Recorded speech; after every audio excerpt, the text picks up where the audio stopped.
আলাইকুম, আমি আনিশা বিনতে আফসার। আমি ফেনী জেলা হিজবুত তৌহিদ ছাত্র ফোরামের সহ সম্পাদক।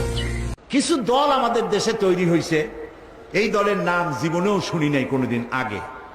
যেমন হিজবুত তাওহীদ, এরা এসেছে এই দেশে, এরা তৈরি হয়েছে ইসলামের পরিবেশকে, মুসলমানদের পরিবেশকে নষ্ট করে দেওয়ার জন্য।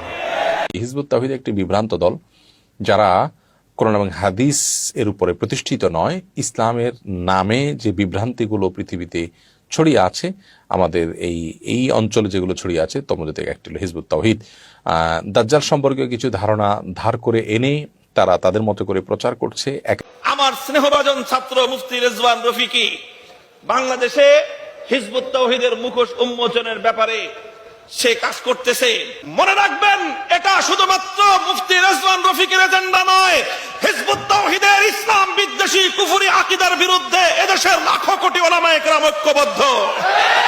অসঙ্গতি থাকলে কথা সেলিম, তারা বলুক 30 বার বিষ খায় মরবে, কিন্তু আমার সামনে দাঁড়াবে না। আমার কথা হলো, আমি অনর্থক অহেতুক বাহাস বিতর্ক করব না।